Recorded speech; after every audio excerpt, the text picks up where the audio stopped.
transition to an NFC matchup at Lambeau Field.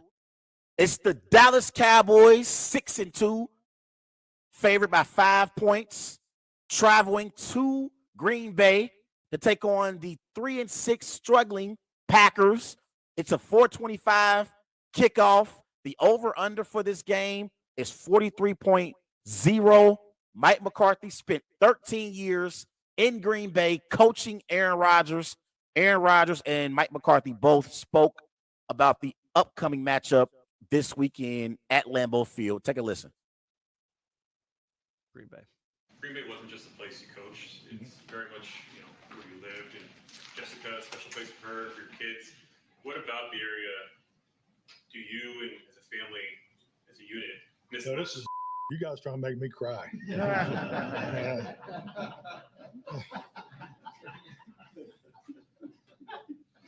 What is the individual? Why don't you ask me a question about 12 personnel or something? He said, what the? Hey, cry. Yeah, I'm good. Yeah. What, as an individual, as a family, as a unit, what about Green Bay do you guys miss most? What I miss most? Yeah. Oh, shoot. I think it's like anything, the people. And that's why I think it's been such a great transition for our family, because our kids, were obviously born there, raised there, but to come here in this experience, because the lifestyle in Dallas, Texas is incredible. This has been an incredible opportunity for us as a family. But, Jessica was born there, kids were born there. So people, miss the people.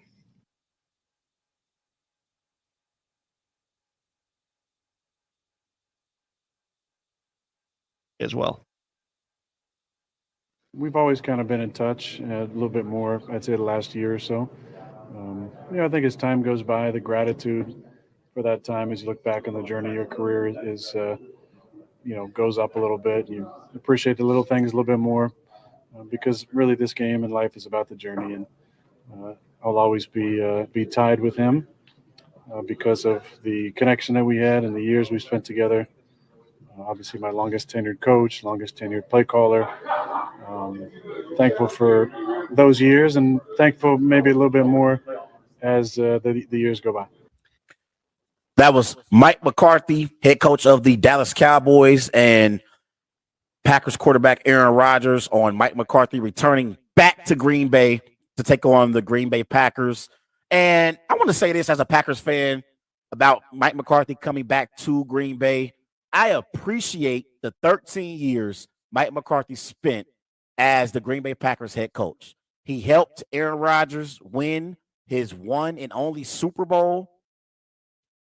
He helped the Packers win 6 division titles while he was the head coach. He helped Aaron Rodgers win 2 NFL MVPs while he was in Green Bay. So I appreciate the job Mike McCarthy did while he was the head coach in Green Bay.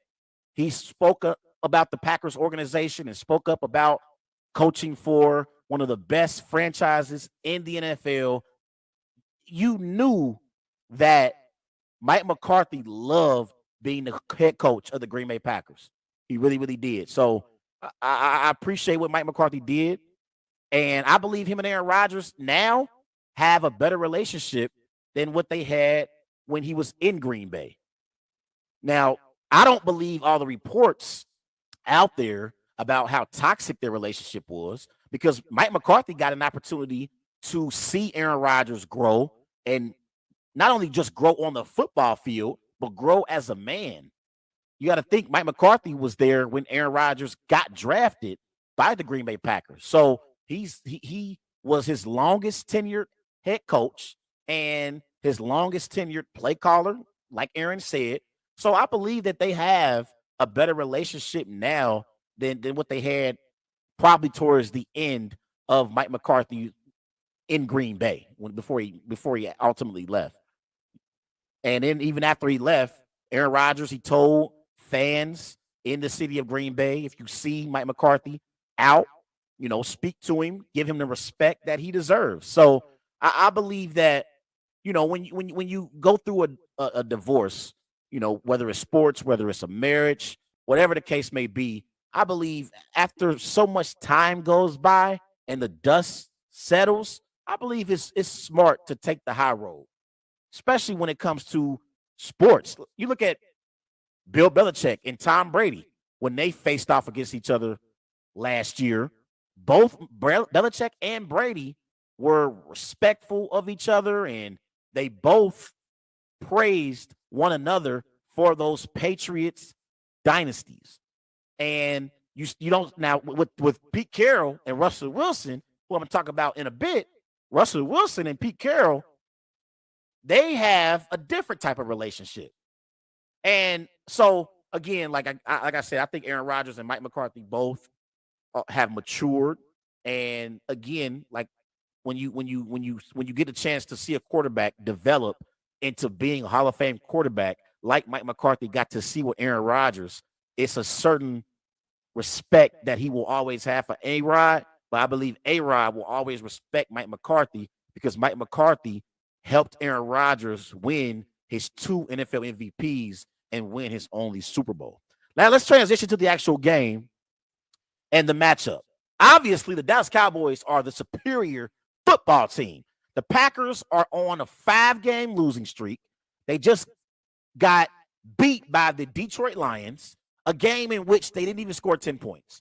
Coming into that matchup, the Detroit Lions, they had given up the most points in the first 8 games of the season in NFL history. And the Green Bay Packers, led by Aaron Rodgers, couldn't even score 10 points. That's how pathetic that Packers offense was in that game. Now, here's the crazy part. The Packers offense had close to 400 passing yards, but it was Aaron Rodgers who lost that game for the Packers in week 9. I blame the receivers in the first 8 weeks of the season because I don't believe the Packers have a true number 1 receiver. Allen Lazard is the Packers' number 1 receiver. If Allen Lazard was on the Bengals, he would be the 4th receiver on the depth chart, struggling to make the team. Tyler Boyd, Jamar Chase, and T. Higgins, all 3 of those players are better than Allen Lazard. If he was on the Buccaneers, Chris Godwin, Mike Evans, Julio Jones, they are all better than than Allen Lazard. So, like, the Packers offensively, they don't have a true number 1 receiver. But Aaron Rodgers had 2 red zone interceptions against the Lions. He also had another interception when the Packers were in Lions territory. And this is Aaron Rodgers who we're talking about. He has a nearly 5-to-1 touchdown to interception ratio for his career. So he had 3 terrible interceptions. And I wanted him to have more accountability for the Packers week 9 loss to the Detroit Lions. And it just didn't happen. This was Aaron Rodgers on the Pat McAfee show. Quote, I always believe in myself first, and I bet on myself first to go out there and to impact the game and to be great. I still know I have that within me. I'm still the reigning, defending, 2-time MVP. Regardless who's out there with me, guys want to come battle. They know where to find me. I'll be in the center of that huddle, expecting greatness, trying to inspire the best I can and lay it out on the line. That was Aaron Rodgers on the Pat McAfee show. I was expecting Aaron to have more accountability, but that's just not his personality. I've accepted it. He's not the type of leader who shows accountability when his team struggles and when he has a terrible individual performance. He loves to brag about the MVPs that he won the last 2 previous seasons.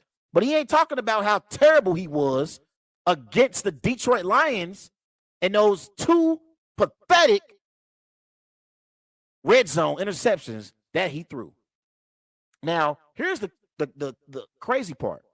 Against the Dallas Cowboys, Aaron Rodgers, he's had a lot of success. He's 7-3 against the Dallas Cowboys. That's the playoffs and the regular season. He has 16 touchdowns, 2 interceptions. He's completed 67% of his passes against the Dallas Cowboys with a quarterback rating of 101.8. He's had some amazing performances against the Dallas Cowboys. So Aaron Rodgers has the Cowboys number. And that's what I think his arrogance was coming from in his interview with Pat McAfee this week. He knows he has the Dallas Cowboys number, and he's had the upper hand over the Cowboys in previous matchups. But in this matchup, the Cowboys have the better football team. The Cowboys are fresh off a performance against the Chicago Bears in Week 9, where they had 49 points, and Tony Pollard had a sensational performance against the Chicago Bears last week. Pollard had 14 carries, 131 rushing yards, 3 touchdowns. He averaged over 9.5 yards per carry. We know who the number 1 running back in Dallas is now. It is Tony Pollard. I love Ezekiel Elliott. Ezekiel Elliott had a tremendous college career at The Ohio State University. He also had a great first 3 or 4 years when he was in the NFL. But he is no longer the same running back now than what he was back then. And Tony Pollard is the number 1 running back on this Cowboys team. Now, here's the thing. I actually believe that the Packers defense can have some success in this game because the Cowboys offense has not played up to their standard. In total yards per game, the Cowboys are ranked 27th. They average 332 total yards per game. They average 190 passing yards per game. That's ranked 25th in the NFL. They average 23 points per game. That's tied for 14th in the NFL. And they convert on 38% of their third down conversions. That's ranked 22nd in the NFL. Now, defensively for the Packers, despite the Packers' 5-game losing streak and being 3-6, the Packers are actually good against the pass. They struggle against the run. They're ranked 26th in the NFL against the run, but they're pretty good against the pass with Jair Alexander at cornerback. Eric Stokes is injured, so he's going to be out in this game. So it's going to be Rasul Douglas and Jair Alexander. But the Packers are ranked 2nd in the NFL against the pass. They only give up 170 passing yards per game. They only give up 320 total yards per game. That's ranked 4th in the NFL. So I believe the key for the Packers is going to be to slow down Tony Pollard and Ezekiel Elliott if he plays and force Dak Prescott to beat you in the passing game. I like CeeDee Lamb, but besides CeeDee Lamb, there hasn't been a true number 2 receiver in this Cowboys offense. They did get back Michael Gallup. They got Noah Brown. He's questionable in this game. James Washington is still on IR. They got Kevontae Turpin. But besides CeeDee Lamb, they don't have no legit threats at receiver who you would put fear in the Packers defense. Michael Gallup is not 100% yet. He has to get back to a rhythm. He's still fresh off that season-ending injury that he suffered last year. So if the Packers defense can slow down that Cowboys running game and force Dak Prescott to beat them, I think that can help the Packers in this game and possibly help them to pull off the upset. Dak Prescott, since he's came back, he has 3 touchdowns, 2 interceptions, 591 passing yards. He's completed 67% of his passes.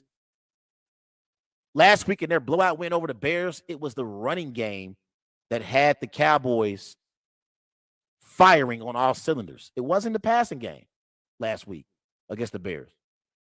It was the running game. For the game, they had 242 passing yards.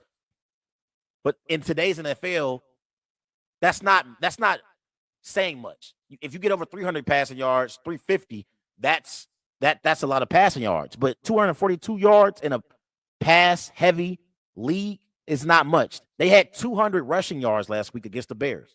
So I believe this game is going to be much closer than what people are anticipating. All week, the line was 5. The line is down to 4.5 points for the Cowboys. I believe this is going to be a much closer game than people think. But I am going to roll with the Cowboys to beat the Packers at Lambeau Field. Mike McCarthy is going to win against his former team. I'm going Cowboys 21, Packers 17. I just don't think Aaron Rodgers has the horses to score enough points against this elite Cowboys defense. That Cowboys defense is elite. They got DeMarcus Lawrence up front. They got Micah Parsons. We know how dominant Micah Parsons is. They got Trayvon Diggs in their secondary. They got Leighton Vander Esch at linebacker as well. That Cowboys defense is a top 5 defense in the NFL. And I'm rolling with the Cowboys to beat the Packers at Lambeau 21-17.